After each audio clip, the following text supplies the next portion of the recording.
Hello students, this is Rahul. Welcome all of you in our YouTube channel रसायन room.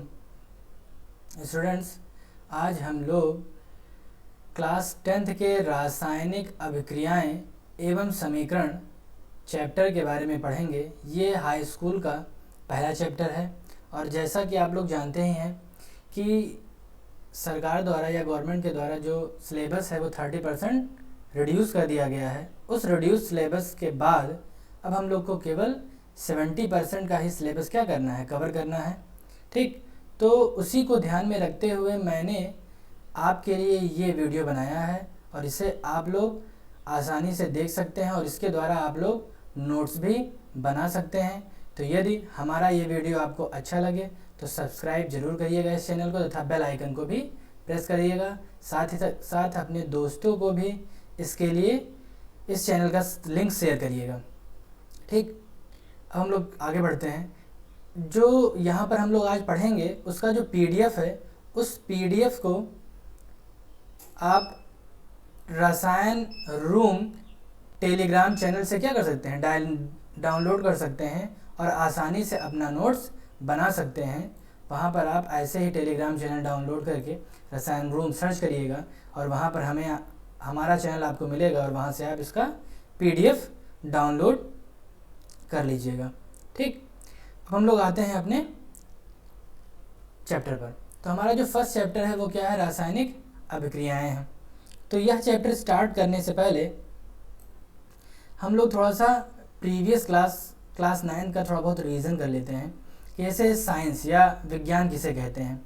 तो हम लोग जानते हैं कि सुव्यवस्थित, सुसंगठित तथा क्रमबद्ध ज्ञान को क्या कहते हैं, विज्ञान कहते हैं। विज्ञान की बहुत सारी शाखाएं हैं और उन्हीं शाखाओं के अंतर्गत हमारा रसायन विज्ञान भी आता है। अब बात आती है कि रसायन विज्ञान किसे कहते हैं। तो विज्ञान की वह शाखा जिसके अंतर्गत हम पदार्थ के आंतरिक गुणों के बारे में अध्ययन करते हैं उसे रसायन विज्ञान कहते हैं। जैसे मान लीजिए कि अभी हम आपको कैसे दिख रहे हैं, ठीक, तो वाइट दिख रहे हैं, या हमारा ये जो पेज है, ये जो लोगो बना हुआ कैसा है, येलो दिख रहा है। तो ये जो है फिजिकल प्रॉपर्टी हो गई। ठीक, अगर हम पूछें कि कलर किससे बना है, उस कलर का कॉम्बिनेशन बताइए, ठीक है, तो वो जो बात होगी वो केमिस्ट्री के अंतर्गत आएगी। या फिर अभी आप लोग मोबाइल से पढ़ रहे हैं, मोबाइल में प्लास्टिक लगी है, तो प्लास्टिक कैसे बनी, प्लास्टिक का फार्मूला क्या होता है, अगर हम उसकी बात करें तो वो रसायन विज्ञान के अंतर्गत आएगा। अब हम लोग थोड़ा सा आगे चलते हैं। हाँ, तो यहाँ पर बात कर रहे हैं हम लोग रसायन विज्ञान की। तो क्लास 10th में साइंस को 3 भागों में बांटा गया है, फिजिक्स, केमिस्ट्री और बायो में। बायो और फिजिक्स से 25-25 नंबर के क्वेश्चन बोर्ड एग्जाम में आते हैं। बायो और फिजिक्स से, बायो से 25, फिजिक्स से 25। केमिस्ट्री का जो हमारा वेटेज है वो कितना है, 20 नंबर का है। और लोग इसी 20 नंबर को देखकर इसे क्या कहते हैं, बहुत ही लाइटली ले लेते हैं। तो हमें लाइटली नहीं लेना है। अगर ये 20 नंबर इसमें से घटा दिया जाए तो कितना बचेगा, केवल ये 50 ही बचेगा। और अगर आपको आपके कॉलेज से 30 मिल जाता है तो 50 और 30 80 ही मार्क्स होंगे आपके, घट जाएंगे 20 मार्क्स। उसे 25 नहीं मिलना है। 20 आप इसमें से मान लीजिए, 20 इसमें से मान लीजिए, तो 40 हो गया। ठीक, और केमिस्ट्री जो है आपको पूरा का पूरा 20 में से 20 नंबर मिलने वाला है। इसमें से आपका एक भी नंबर कहीं कटने वाला नहीं है। क्यों? क्योंकि आपको जो डेफिनेशन लिखनी है वो एकदम सटीक लिखनी है। ठीक, जो मैं बताऊंगा एकदम परफेक्ट बताऊंगा, उसमें से आपका एक भी नंबर क्या है, माइनस नहीं होने वाला है। तो जो मैं नोट्स प्रोवाइड करा रहा हूँ, इसी नोट्स को आपको अपनी कॉपी में नोट करना है और पढ़ना है। ये नहीं कि पीडीएफ यहाँ से प्रोवाइड करा दिया गया तो आप मोबाइल से ही पढ़ रहे हैं, नहीं। अगर आप ऐसे करेंगे तो जो 20 है इसमें से 20 नहीं आएगा, हो सकता है आपका 10 आए या फिर 12 आए। तो जब आप अपने हाथ से नोट्स लिखेंगे तो उसका जो इफ़ेक्ट है आपके ऊपर पड़ेगा और जब आप एग्ज़ाम में बैठेंगे तो आपको खुद ही दिखाई पड़ेगा कि आपको सारा का सारा जो सिलेबस है वो अब याद हो चुका है। तो हम लोग देर ना करते हुए अपने चैप्टर पे चलते हैं। हमारा जो चैप्टर है, फर्स्ट चैप्टर, वह क्या है, रासायनिक अभिक्रियाएं एवं समीकरण। तो रासायनिक अभिक्रिया कहते किसे हैं? रासायनिक अभिक्रियाएं किसे कहते हैं? तो वह अभिक्रिया जिसमें एक या एक से अधिक पदार्थ परस्पर अभिक्रिया करके एक या एक से अधिक नए पदार्थ का निर्माण करते हैं, जो भौतिक तथा रासायनिक गुणों में मूल पदार्थ से सर्वथा भिन्न होते हैं, रासायनिक अभिक्रियाएं कहलाती हैं। ठीक है, क्या कहलाती हैं? रासायनिक अभिक्रियाएं कहलाती हैं। अब इसको हमें समझना पड़ेगा, बिना समझे हमें डेफिनेशन को रटना नहीं है। ठीक है, तो हम मान लेते हैं कि हम क्या लेते हैं, एक बाल्टी लेते हैं या हम एक बर्तन लेते हैं, उस बर्तन में दूध डालें, चाय पत्ती डालें, चीनी डालें, थोड़ा पानी मिला दें। ठीक, इतनी सारी चीज़ें मिलाएं और फिर उसको गैस पर रख दें। गैस पर रख के अगर हम गर्म कर रहे हैं तो हमें क्या मिलेगा? चाय मिलेगा। चाय के जो भौतिक तथा रासायनिक गुण हैं वो क्या होंगे? दूध से, चीनी से, चाय पत्ती से एकदम अलग अलग होंगे। अच्छा, यहाँ भौतिक गुण की बात आ रही है। तो गुण दो प्रकार के होते हैं, 9th क्लास में शायद आप लोगों ने पढ़ा ही होगा, लेकिन मैं रिवीजन करा देता हूँ कि भौतिक गुण और रासायनिक गुण, इन दोनों में अंतर क्या है। ठीक, तो जो पदार्थ के बाह्य गुण होते हैं उन्हें हम लोग भौतिक गुण कहते हैं, और जो रासायनिक परिवर्तन होते हैं, जैसे दूध से दही बनना, तो वह रासायनिक परिवर्तन हो गया। दूध का रासायनिक गुण दूसरा है और दही का रासायनिक गुण दूसरा है, लेकिन दोनों के भौतिक गुण क्या हैं? समान है, दोनों वाइट या सफ़ेद ही दिखाई पड़ते हैं। ठीक है, तो डेफिनेशन हमारी है कि वह अभिक्रिया जिसमें एक या एक से अधिक पदार्थ, जैसे चीनी, चाय पत्ती, ठीक, दूध मिलाया हम लोगों ने, एक था या फिर एक से अधिक है, पदार्थ आपस में अभिक्रिया करते हैं और एक या एक से अधिक नए पदार्थ बनाते हैं। अभिक्रिया करेंगे तो हो सकता है एक ही पदार्थ बने या एक से अधिक नए पदार्थ बने। अब एक से अधिक नए पदार्थों की बात क्यों कर रहे हैं?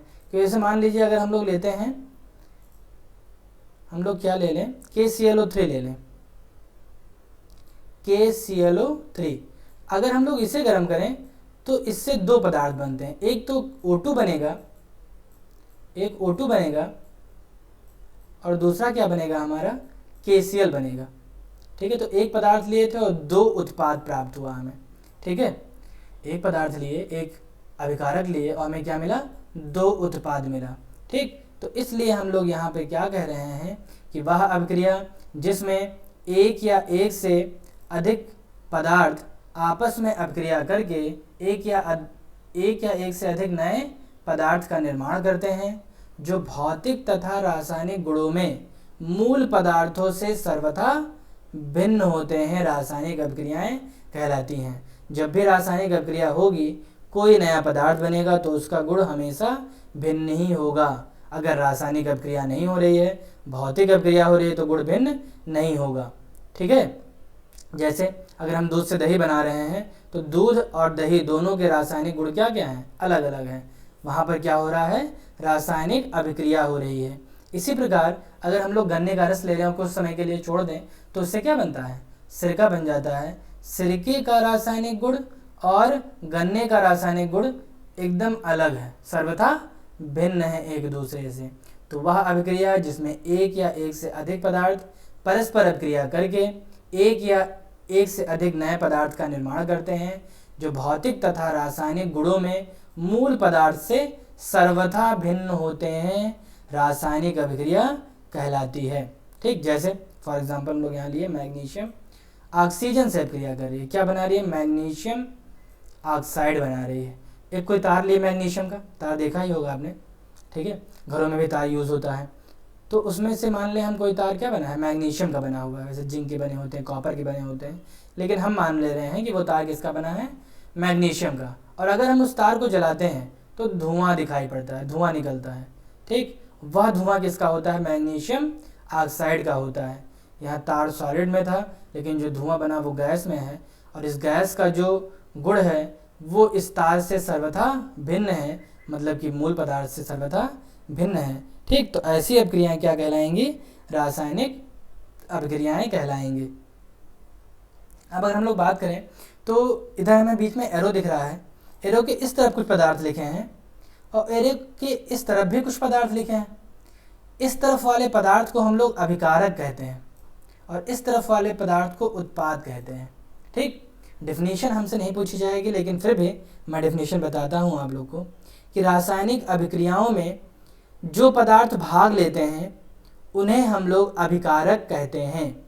ये भाग ले रहे हैं ना, तो रासायनिक पदार्थों में जो रासायनिक अभिक्रियाओं में जो पदार्थ भाग लेते हैं अभिकारक कहलाते हैं, और उनके फलस्वरूप जो पदार्थ प्राप्त होता है उसे हम लोग क्या कहेंगे?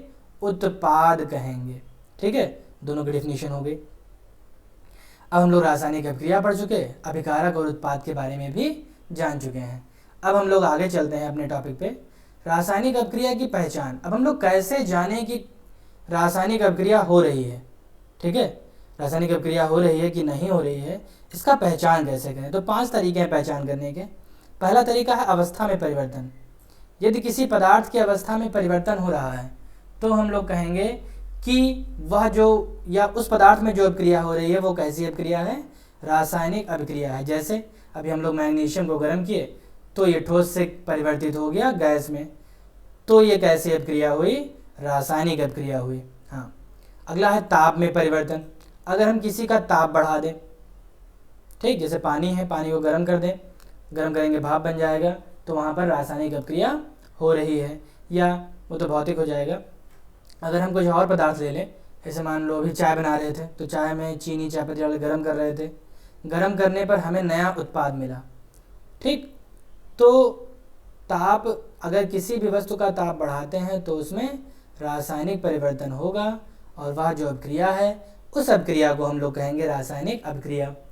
रंग में परिवर्तन, ठीक, जैसे लोहा ले लें, अगर हम लोहे को अगर कुछ समय के लिए बरसात चल ही रहा है, छोड़ दिया जाए बाहर को, तो उस पर जंग लग जाता है। लोहे का कलर ग्रे और जो जंग लगता है उसका जो कलर है वो ब्राउन होता है। तो कलर में परिवर्तन हो गया, ठीक है, डिफरेंस हो गया कलर में। तो किसी भी पदार्थ का पहले का कलर और बाद का कलर, ये नहीं कि एक ही बार देखें, पहले भी उसको हम देखे रहे हैं कि पहले क्या कलर था और बाद में क्या कलर हो गया। या फिर बहुत सारे लोग क्या करते हैं, लड़कियां कान में बाला पहनती हैं, ठीक है, तो अगर वो गोल्डन का है तो वो क्या हो जाता है, उस पर जंग लग जाते हैं और वो ग्रीन ग्रीन की परत जम जाती है उसके ऊपर। तो परत जमने का मतलब हुआ कि जो उनका जो बाला है या जो झाला है वो क्या कर रहा है, एयर के साथ केमिकल रिएक्शन कर रहा है, रासायनिक अभिक्रिया कर रहा है। तो रंग में परिवर्तन के द्वारा भी हम पहचान सकते हैं कि कौन सी अभिक्रिया रासायनिक अभिक्रिया है। अवक्षेप का निर्माण, अवक्षेप को हम लोग कहते हैं प्रेसिपिटेट इंग्लिश में। अवक्षेप मतलब बैठना होता है। जैसे मान लो बालू ले, बालू को पानी में घोलें तो बैठ जाता है ना, तो इसी प्रकार यदि कोई अभिक्रिया हो रही है और इसमें अवक्षेप मिल रहा है, अवक्षेप जैसे हम लोग कैल्शियम कार्बोनेट ले लें, ठीक है, और इसको घोलें पानी में तो उसमें कैल्शियम का हमें अवक्षेप मिलेगा। ठीक, तो यदि किसी अभिक्रिया में अवक्षेप मिल रहा है तो हम लोग कह सकते हैं वह अभिक्रिया कैसी है, रासायनिक अभिक्रिया है। और लास्ट है गैस निकलना। तो यदि किसी भी अभिक्रिया से गैस निकल रही है तो वह अभिक्रिया कैसी है, रासायनिक अभिक्रिया है। ठीक, यहाँ पर हमारा ये जो पहचान है वो समाप्त हुआ है। पहचान कभी एग्जाम में पूछा नहीं जाता, लेकिन हमको आना चाहिए, इसलिए मैंने यहाँ पर मेंशन कर दिया है। तो रासायनिक अभिक्रिया किसे कहते हैं? वह अभिक्रिया जिसमें एक या एक से अधिक पदार्थ आपस में अभिक्रिया करके एक या एक से अधिक नए पदार्थों का निर्माण करती है, जिसके भौतिक तथा रासायनिक गुण मूल पदार्थों से सर्वथा भिन्न होते हैं। हाँ, अब हम लोग रासायनिक अभिक्रिया पढ़ लिए हैं, तो रासायनिक समीकरण पर आते हैं। हमारा चैप्टर का नेम भी यही है, रासायनिक अभिक्रियाएं एवं समीकरण। अब ये जो समीकरण हम लोग लिखे हैं, ये समीकरण कैसा था? यहाँ पर रासायनिक समीकरण है, इसी के बारे में हमें आगे पढ़ना है कि रासायनिक समीकरण कहते किसे हैं। तो पहले हम लोग एग्जाम्पल देखते हैं। ये एग्जाम्पल है, यहाँ पर ये मेथेन है, ये ऑक्सीजन है, ये कार्बन डाइऑक्साइड है और ये जल है। ठीक, अगर हम इसे ऐसे कह दें, इसको ना लिखें, इसको दिखाएं ही ना या लिखें ही ना, इसको यहाँ पे लिखा ही ना जाए। ठीक, और हम कह दें कि मेथेन वायु से अभिक्रिया करके कार्बन डाइऑक्साइड तथा जल बनाती है। आप लोगों ने सुन लिया। ठीक, आप जान गए कि मेथेन वायु से अभिक्रिया करके कार्बन डाइऑक्साइड और जल बनाएगी, ये आप जान गए। लेकिन अगर इसी वर्ड को हम लोग कैसे रिप्रेजेंट कर दें, इस फॉर्म में रिप्रेजेंट कर दें। ठीक है, अब इस फॉर्म का क्या मतलब है? मेथेन का अणुसूत्र लिखा हमने, वायु का अणुसूत्र लिखा हमने, कार्बन डाइऑक्साइड का अणुसूत्र लिखा हमने और जल का भी अणुसूत्र हमने लिखा, ठीक है। अच्छा, जब मीथेन का सूत्र हमने लिखा तो हमें ये भी मालूम होना चाहिए कि मीथेन में 2 तत्व हैं, एक कार्बन और एक हाइड्रोजन है। ऐसे ही ऑक्सीजन का जो तत्व है वो ऑक्सीजन में का तत्व O है, ठीक है, इसका प्रतीक क्या है, O है। ऐसे कार्बन में 2 तत्व हैं, एक कार्बन है एक ऑक्सीजन है। कार्बन का प्रतीक C है और ऑक्सीजन का प्रतीक O है। जल में हाइड्रोजन है ऑक्सीजन है, हाइड्रोजन का प्रतीक H है और ऑक्सीजन का प्रतीक O है, ठीक है। तो इस प्रकार से हमें उनका अणुसूत्र आना चाहिए, वह अणुसूत्र किन किन से मिलकर बना है, उनका प्रतीक क्या है, उसे भी पता होना चाहिए, उसका भी हमें ज्ञान होना चाहिए, ठीक। अच्छा, तो इतनी बातें हम लोग जान गए कि यदि हमें कोई रासायनिक समीकरण लिखना है तो हमें अणुसूत्र पता होना चाहिए और संकेत पता होना चाहिए। बस जब हम इतना जान गए तो हम लोग डेफिनेशन आसानी से लिख सकते हैं। किसी रासायनिक अभिक्रिया में भाग लेने वाले पदार्थों को उनके प्रतीकों तथा सूत्रों के माध्यम से संक्षिप्त प्रदर्शन करना रासायनिक समीकरण कहलाता है, ठीक। संक्षिप्त प्रदर्शन या परिवर्तन आप लोग लिखिए या ना लिखिए, ठीक है। ये थोड़ा सा डेफिनेशन को मॉडरेट करने के लिए, अच्छा बनाने के लिए डाल दिया गया है, ताकि आप लोग लोकल जो वर्ड्स होते हैं उनका उपयोग ना करें। आप लोग बड़े हो गए हैं तो अच्छे अच्छे वर्डों का उपयोग अपने डेफिनेशन में करें, ठीक है। इसलिए यहाँ पर संक्षिप्त प्रदर्शन मैंने लिख दिया है, ताकि थोड़ा सा जो हमारा डेफिनेशन वो लगे कि कोई हाई स्कूल का स्टूडेंट्स लिख रहा है, ठीक। तो किसी रासायनिक अभिक्रिया में भाग लेने वाले पदार्थों को उनके प्रतीकों तथा सूत्रों के माध्यम से संक्षिप्त प्रदर्शन रासायनिक समीकरण कहलाता है, ठीक।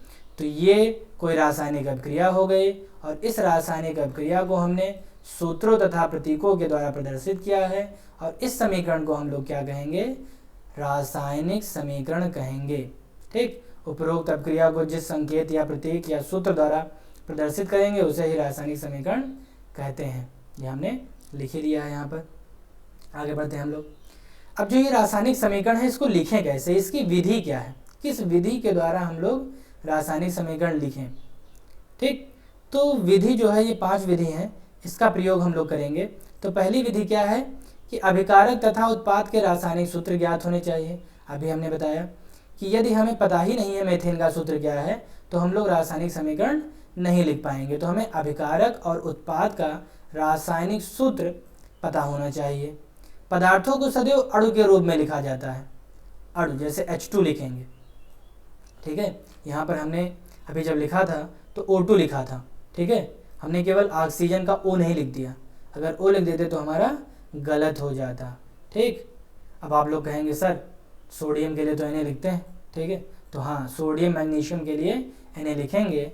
कुछ धातुएं होती हैं, धातुओं का Na2 या Mg2 या Fe2 नहीं होगा, अकेले किसी दूसरे तत्व के साथ हैं तब लिख सकते हैं Fe2O3, लेकिन अकेले अगर हमें उन्हें लिखना है तो केवल FeNaMg ही लिखेंगे धातुओं में। और अगर वो गैसें हैं जैसे hydrogen gas, chlorine gas, oxygen gas, तो ये अकेले नहीं होंगे, ये जोड़े में पाए जाएंगे H2Cl2 O2 N2, ठीक, आदि। तो हमें उन्हें अणुओं के रूप में प्रदर्शित करना है। लेकिन अगर कोई धातु है तो उसे हम लोग Na, Mg आदि के प्रतीकों द्वारा प्रदर्शित कर सकते हैं। थर्ड पॉइंट, 2 या 2 से अधिक अभिकारकों के मध्य प्लस का चिन्ह लगाएंगे। प्लस का चिन्ह हमने लगाया ही था, यहाँ पे देखें अगर हम तो मीथेन और ऑक्सीजन के बीच में क्या लगा रहे हैं, प्लस लगा रहे हैं, ठीक है। जोड़ना है ना, ऐड कराना है, दोनों योग तो कर रहे हैं। जैसे चीनी में पानी डाल रहे हैं तो चीनी प्लस पानी प्लस हमारा चाय पत्ती, तो हम लोग प्लस का चिन्ह लगाएंगे बीच में। अभिकारकों को बाईं ओर लिखेंगे और उत्पाद को दाईं ओर लिखेंगे, ये भी हम लोगों ने अभी पढ़ा ही था। यहाँ पर ये अभिकारक है हमारा, अभिकारक को हम लोगों ने बाईं ओर लिखा, उत्पाद को हम लोगों ने कहाँ लिखा था, दाईं ओर लिखा था।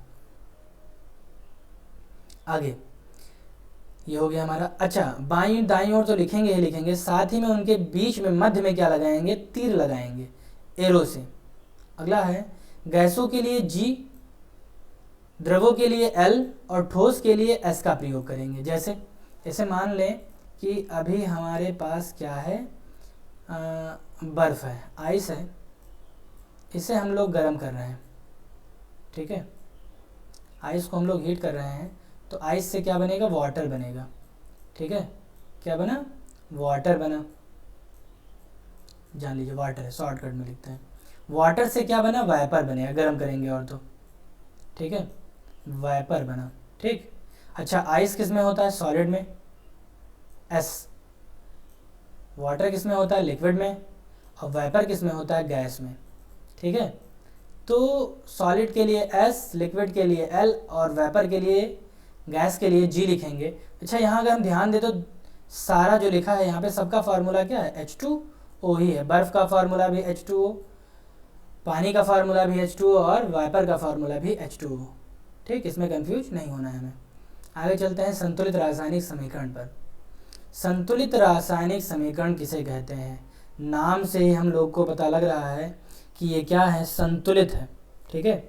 जैसे बहुत सारे बच्चे होते हैं वो असंतुलित रहते हैं, ठीक, तो उन्हें संतुलित करना पड़ता है मार कर, ठीक है। चलिए, लेकिन अब हम लोग को मारना नहीं है। नई शिक्षा नीति बताया गया है कि बच्चों को मार कर नहीं, बहुत ही प्यार से पढ़ाया जाएगा, ठीक है। तो मारना नहीं है, मारना किसी भी चीज़ का सलूशन नहीं है, किसी को भी दंड नहीं देना चाहिए। हाँ, अगर आप दंड देना चाहते हैं तो आप ऐसा कर सकते हैं कि 2 दिन 4 दिन उससे ना बोलें या उसको इग्नोर कर सकते हैं, लेकिन दंड देना अब हमारे जो शिक्षा नीति से एकदम हटा दिया गया है उसको। हाँ, तो हम लोग संतुलित रासायनिक समीकरण में आते हैं। संतुलित मतलब बैलेंस्ड केमिकल इक्वेशन। तो यदि कोई बैलेंस है, बैलेंस माने मान लो अगर हम पेन ले लें, ठीक है, तो अगर उस पेन को हम इस फिंगर पे रखें और वो इधर भी ना गिरे इधर भी ना गिरे, एकदम बैलेंस्ड हो जाए, ठीक है, नहीं गिरेगा तो बैलेंस्ड हो जाएगा, तो उसे हम लोग कहेंगे हमारा पेन क्या है, संतुलित है। यानी दोनों पक्ष क्या हो जाए, उसके बराबर हो जाए। हमारा अगर पेन है, या ऐसे रखा है फिंगर पे हमारे, ठीक, मान लो ये यहाँ से फिंगर है, अब ये ना इधर गिर रहा है ना इधर गिर रहा है, एकदम क्या है, टिका हुआ है उसके ऊपर, तो हम लोग कहेंगे ये संतुलित है। संतुलित होने का मतलब जितना भार इधर है बाईं तरफ है, उतना भार कितना है, दाईं तरफ है, ठीक। तो इसी प्रकार हम लोग अपनी जो डेफिनेशन है वो लिखेंगे कि वह रासायनिक समीकरण की बात कर रहे हैं। तो कौन सी रासायनिक समीकरण, वह रासायनिक समीकरण जिसके दोनों पक्षों अर्थात या बायां वाला भी और ये दायां वाला भी, इन दोनों पक्षों की बात कर रहे हैं, ठीक। बाएं पक्ष दाएं पक्ष भी लिख सकते हैं, और साथ ही साथ हम लोग अभिकारक और उत्पाद भी लिख सकते हैं। इधर अभिकारक होता है और इधर उत्पाद होता है, ठीक है।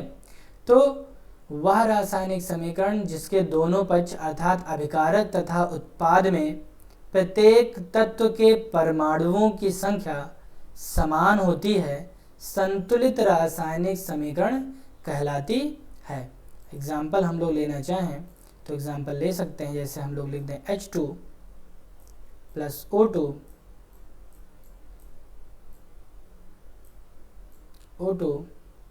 इधर क्या बना हमारा, H2O बना, ठीक है।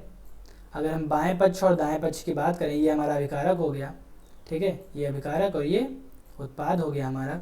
अगर हम अभिकारक में देखें तो 2 हाइड्रोजन है, 2 ऑक्सीजन है, और उत्पाद में 2 हाइड्रोजन है और 1 ऑक्सीजन है, ठीक है, बैलेंस्ड नहीं है ये, तो यहाँ 2 लगा दें इसके आगे, तो अब ऑक्सीजन कितना हो गया 2, हाइड्रोजन कितना हुआ 2 दूनी 4, यहाँ बैलेंस नहीं है तो हाइड्रोजन के आगे भी हम लोग 2 प्लेस कर दें, ठीक है, तो 2 2 4 हो गया हमारा हाइड्रोजन बैलेंस, हमारा ऑक्सीजन बैलेंस, इधर भी हाइड्रोजन बैलेंस, ऑक्सीजन बैलेंस। तो अभिकारक में जितने तत्व हैं उतने ही तत्व उत्पाद में हैं, दोनों हमारे क्या हो गए, संतुलित हो गए, ठीक। तो वह रासायनिक समीकरण जिसके दोनों पक्ष अर्थात अभिकारक तथा उत्पाद में प्रत्येक तत्वों के परमाणुओं की संख्या समान होती है, संतुलित रासायनिक समीकरण कहलाती है। अब संतुलित करें कैसे, कितनी विधियां हैं इसकी, तो 4 विधियां हैं, जांच एवं त्रुटि विधि, आंशिक समीकरण विधि, संयोजकता विधि, आयनिक समीकरण विधि। हमें यहाँ केवल पहला वाला ही पढ़ना है, जांच एवं त्रुटि विधि, ठीक है। अब जांच एवं त्रुटि विधि क्या है, जैसे हम लोगों ने अभी जांच किया था इसका, जब यहाँ पर 2 नहीं था, यहाँ पे भी 2 नहीं लिखा था, तो हम लोगों ने देखा अपने कॉमन सेंस का हम लोगों ने यूज़ किया और बताया कि इसके आगे क्या लगा दें, 2 लगा दें तो ऑक्सीजन बैलेंस, और यहाँ 2 लगा दें तो हाइड्रोजन बैलेंस। तो बैलेंस करने के लिए हमें मेनली कॉमन सेंस का ही प्रयोग करना है। एक दो एग्जाम्पल हम लोग और ले लेते हैं। एग्जाम्पल ले लें हम लोग इसका, N2 प्लस H2, एरो लगाओ, एरो लगाना ही है हमको, NH3। ठीक, यहाँ हम लोग बात कर रहे हैं ये नाइट्रोजन है, नाइट्रोजन हाइड्रोजन से अभिक्रिया करके अमोनिया बना रहा है। ऐसे हम लोग कहते हैं तो रासायनिक अभिक्रिया होगी, और इसको ऐसे रिप्रेजेंट कर दिया जाए तो ये रासायनिक समीकरण कहलाएगा। लेकिन ये रासायनिक समीकरण अभी संतुलित नहीं है। अब संतुलित कैसे करें, इसकी विधि क्या है संतुलित करने की? तो किसी भी रासायनिक समीकरण को संतुलित करने के लिए सबसे पहले हम उसमें देखेंगे हाइड्रोजन और ऑक्सीजन को छोड़कर। तो हाइड्रोजन को छोड़कर हम लोग देख रहे हैं नाइट्रोजन को। तो यहाँ पर नाइट्रोजन कितने हैं? 2। तो इसके आगे हम लोग 2 लगा दें, 2 नाइट्रोजन हो गया। हाइड्रोजन कितना है यहाँ पर? अब 3 दूनी 6 हो गया। ठीक है, तो यहाँ पर हमें कितना ऐड करना पड़ेगा? 3। तो 3 2 जा 6 हाइड्रोजन हो गया। तो हमारा नाइट्रोजन भी बैलेंस्ड हो गया, हमारा हाइड्रोजन भी बैलेंस्ड हो गया। ठीक है, अब बहुत सारे बच्चे कहेंगे सर आपने बैलेंस कैसे करें उसका कोई मेथड नहीं बताया। तो भैया कोई पर्टिकुलर मेथड नहीं है, कॉमन सेंस का यूज़ करना है। बहुत सारी बुकों में तुम देखोगे तो गाथा मिल जाएगा उसमें, लेकिन उस गाथे का कोई मतलब है नहीं। अगर हम कुछ मेन पॉइंट लिखना चाहें तो अगर हम कोई भी समीकरण को संतुलित करना चाहते हैं, किसी भी समीकरण को, तो हाइड्रोजन और ऑक्सीजन को छोड़ दो। ना तो हाइड्रोजन को पहले बैलेंस करो, ठीक है, और ना ही ऑक्सीजन को पहले बैलेंस करो। इसके अलावा जो तत्व हैं उसे बैलेंस कर लो। लेकिन अब बहुत ढेर सारे तत्व हैं तो उनमें जो सबसे कम हो, ठीक है, सबसे कम का मतलब जिसका जैसे मान लो लिखा हो, मान लो कोई समीकरण हो तो उसको 2 3 की संख्या लिखी हो, तो उसे हम लोग उस हिसाब से संतुलित कर सकते हैं। सबसे पहले सबसे कम वाले को संतुलित किया जाएगा, उसके बाद सबसे ज़्यादा को, और अंत में ऑक्सीजन और हाइड्रोजन को हम लोग संतुलित करेंगे। 2 3 एग्जाम्पल है, करना खुद से। नहीं हो पाएगा तो मुझे क्या करना, कमेंट सेक्शन में कमेंट करना, मैं उसे आप लोगों को क्या कराऊंगा, सॉल्व करवाऊंगा। ठीक है, अब हम लोग चलते हैं अपने स्लाइड पे। Go to slide, slide number 1, आगे चलो भैया। किस स्लाइड पे थे हम लोग? स्लाइड नंबर 7, ये भी हो गया था। हाँ, ये हो गया, इसी पे थे। संतुलित रासायनिक समीकरण हमारा हो गया। अब हम लोग चलते हैं आगे, रासायनिक समीकरण का महत्व। अब रासायनिक समीकरण हम लोगों ने पढ़ लिया, संतुलित भी कर लिया उसे। अब उसका महत्व पढ़ना है कि क्या महत्व है। इतना जो हम लोगों ने पढ़ा इसका कोई यूज़ है कि कोई यूज़ ही नहीं है। हाँ, यूज़ से याद आया कि बहुत लोग कहते हैं अरे रसायन विज्ञान पढ़ के क्या करें, इसका तो कोई यूज़ ही नहीं है। ठीक है, तो भैया ये 2 भाई हैं, 2 बहन हैं, या घर में एक भाई और एक बहन है, ठीक, और बहुत अच्छी दोनों लोग में बनती है, तो कहते क्या हैं कि उनके बीच में केमिस्ट्री बहुत अच्छी है। ठीक है, तो केमिस्ट्री बहुत ही यूज़फुल है, और यदि आपकी केमिस्ट्री अच्छी नहीं है तो आपकी किसी के साथ बनेगी नहीं। या मैं आपको समझा रहा हूँ और यदि मेरी बातें आपको समझ में आ रही हैं तो आप कहेंगे राहुल सर पढ़ाते हैं और उनका और मेरा जो केमिस्ट्री है बहुत अच्छा है, यानी हमारा आपका जो जुड़ाव है, जो लगाव है बहुत अच्छा है। ठीक है, तो केमिस्ट्री हमारे दैनिक जीवन में बहुत ही उपयोगी है, और हम लोग आम जीवन में या आम लाइफ में उसका बहुत सारा उपयोग भी करते हैं। ठीक है, लेकिन हम लोग को दिखाई नहीं पड़ता है। जैसे सीमेंट ले आए तो सीमेंट भी केमिस्ट्री है, उसमें केमिकल फार्मूला क्या है। आजकल कोरोना चल रहा है तो कोरोना में बता रहे हैं हाइड्रोक्लोरोक्विनीन, पहले ये था, ये दवा खाइए आप, पैरासीटामॉल, तो ये सब केमिस्ट्री की ये देन है। या फिर जो वैक्सीन आ चुकी है वो भी केमिस्ट्री के ही हेल्प से आई है। तो यदि आप केमिस्ट्री नहीं जानते हैं तो कुछ भी नहीं जानते हैं। ठीक है, अगर आपका 2 भाई 2 बहन हैं तो ये नहीं कहेंगे आप कि आपकी मैथ बहुत अच्छी है। ठीक है, आप दोनों के मध्य में बहुत अच्छी मैथ है। ठीक है, आप क्या कहेंगे, बहुत ही अच्छी केमिस्ट्री है। ठीक, तो केमिस्ट्री से लगाव रखिए, जुड़ाव रखिए। तो हम लोग चलते हैं रासायनिक समीकरण का महत्व पर। क्या महत्व है इसका, ठीक है, हमारे दैनिक जीवन में। तो रासायनिक समीकरण का जो महत्व है वो ये है कि हम लोग इससे अभिकारक और उत्पाद के अणुओं में परमाणुओं के संगठन की व्यवस्था जान जाएंगे। बहुत भारी बात बता दी सर जी आपने। ठीक है, हम लोग बैक चलते हैं, थोड़ा सा इस भारी बात को हल्का किया जाए। ठीक है, तो ये हमारा समीकरण था। इस समीकरण से हम लोग जान पाए कि इस समीकरण में जो ये परमाणु है, अणु है, इसका संगठन क्या है। इसमें 2 H है, इसमें 2 ऑक्सीजन है, जल में 2 हाइड्रोजन है और 1 ऑक्सीजन है। ठीक है, तो ये जो पहला पॉइंट है हमारा यही बताता है कि जो हमारा रासायनिक समीकरण है उसमें जो अणु है, उसमें जो तत्व हैं, उसका संगठन क्या क्या है। ठीक है, उस संगठन के बारे में हम लोग पढ़ते हैं। तो इससे अभिकारक एवं उत्पाद के अणुओं में परमाणुओं के संगठन की व्यवस्था पता चलती है। 2 हाइड्रोजन, 1 हाइड्रोजन कि 2 ऑक्सीजन, इसके बारे में हमें ज्ञान मिलता है। साथ ही साथ इससे अभिकारक एवं उत्पाद का भी ज्ञान मिलता है, ये कौन सा अभिकारक है और कौन सा उत्पाद है। बाएं तरफ वाला अभिकारक है, दाएं तरफ वाला उत्पाद है। थर्ड पॉइंट है, इससे अभिक्रिया की प्रकृति का पता चलता है। ठीक है, अभिक्रिया का हमारे नेचर क्या है, सॉलिड से लिक्विड में जा रहे हैं, सॉलिड से गैस में जा रहे हैं, ऊष्माक्षेपी है। ठीक, इसका भी ज्ञान हमें होता है। अगला है, इससे निर्मित गैसीय पदार्थों के आयतन भी ज्ञात हो जाते हैं। जो गैस बना उस गैस को भैया किसी बर्तन में बंद कर लो, बंद करने के बाद उनको भैया उनका आयतन मेज़र करो कि वो कितने लीटर हैं। ठीक, गैस का आयतन लीटर में होता है। और बता दें आप लोग को जानकारी के लिए, याद रखिएगा कि NTP पर 1 मोल गैस का आयतन 22.4 लीटर होता है। याद रखना, कहीं यूज़ आएगा तब इसको बताया जाएगा डिटेल में, अभी कोई यूज़ नहीं है। क्योंकि आयतन की बात हो रही है गैस की, इसलिए मैंने आपको बता दिया कि 1 मोल अगर कोई गैस है तो उसका आयतन कितना होगा, 22.4 लीटर। जैसे यहाँ पर अगर हमारा ये गैस होता है H2O, तो 1 मोल गैस का, यहाँ 2 मोल तो हो गया, ये 2 की बात नहीं करते हैं। 1 मोल गैस का आयतन 22.4 लीटर, 2 मोल हो गया तो 22 दूना 44, 4 दूना 8, 44.8 लीटर हो जाता। ठीक है, तो NTP पर 1 मोल गैस का आयतन 22.4 लीटर होता है। ये महत्व हो गया। अब हम लोग चलते हैं अगली टॉपिक पे, सीमाएं। महत्व तो हम लोग जान गए, इसकी सीमा क्या है, इसकी कमी क्या है। ठीक है, उसके बारे में हम लोग पढ़ते हैं। ठीक है, तो हम लोग जानते हैं कि इसकी सीमा क्या है। 1 मिनट, सब कुछ अच्छा चल रहा है, कोई कमी नहीं। थोड़ा डाउन क्यों हो गया भाई, ये डाउन क्यों हो गया, बैटरी खत्म होने वाली लग रहा है। अच्छा ठीक, अभिकारकों के सांद्रता का ज्ञान नहीं होता है इसमें। रासायनिक समीकरण की सीमा है, पहली सीमा जो हमारी है, इसमें जो है सांद्रता का ज्ञान नहीं होगा। ठीक, दूसरा पॉइंट है, अभिक्रिया में PC लो हो गई हमारी। ठीक है, जस्ट मिनट, जल्दी पढ़ लेते हैं।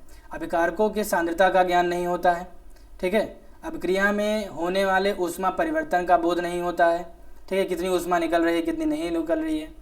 अभिक्रिया उत्क्रमणीय है अथवा अनुत्क्रमणीय है, इसका भी ज्ञान हमें नहीं हो पाता है कि दाएं तरफ जा रही है कि बाएं तरफ।